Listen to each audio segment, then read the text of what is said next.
आज बांग्लादेश अगर दुनिया के नक्शे पर है तो वो भारत की ही बदौलत है। इसी वजह से 16 दिसंबर को विजय दिवस के रूप में मनाया जाता है।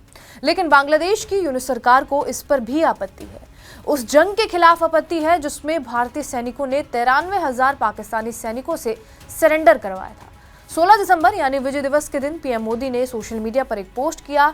एक्स पर उन्होंने लिखा, आज विजय दिवस पर हम उन बहादुर सैनिकों के साहस और बलिदान का सम्मान करते हैं जिन्होंने 1971 में भारत की ऐतिहासिक जीत में योगदान दिया।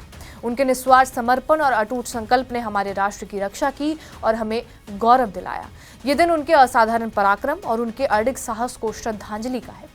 उनका बलिदान हमेशा पीढ़ियों को प्रेरित करेगा और हमारे राष्ट्र के इतिहास में गहराई से समाया रहेगा। इस पोस्ट पर बांग्लादेश की अंतरिम सरकार के कानूनी सलाहकार आसिफ नजरुल ने प्रतिक्रिया दी है।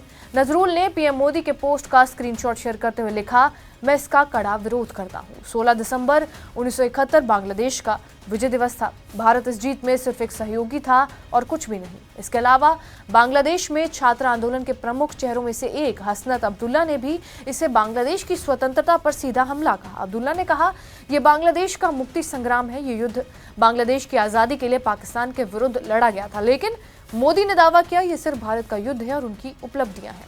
उनके बयान में बांग्लादेश के अस्तित्व की अनदेखी की गई है।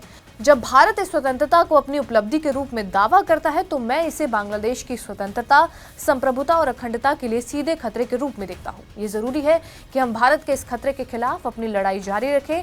हमें ये लड़ाई जारी रखनी चाहिए। खैर, गौर करने वाली बात तो यह है कि पीएम मोदी ने अपने पोस्ट में बांग्लादेश का जिक्र तक नहीं किया। उन्होंने सिर्फ भारत की ऐतिहासिक जीत के लिए बलिदान देने वाले देश के जाबाजों और सपूतों को याद किया था। फिर भी बांग्लादेश की ऐसी प्रतिक्रिया से अंदाजा लगाया जा सकता है कि वहां की अंतरिम सरकार किस हद तक भारत विरोधी रुख अपनाए हुए है और किस तरह कट्टरपंथियों की कठपुतली के तौर पर काम कर रही, और वो भी ऐसे देश के खिलाफ जिसने बांग्लादेश को दुनिया के नक्शे में एक अस्तित्व दिया था। बहरहाल, आपका इस वीडियो पर क्या कुछ कहना है हमें कमेंट करके जरूर बताएं। बाकी देश और दुनिया की तमाम बड़ी खबरों से जुड़े रहने के लिए सब्सक्राइब करिए TVNet डिजिटल।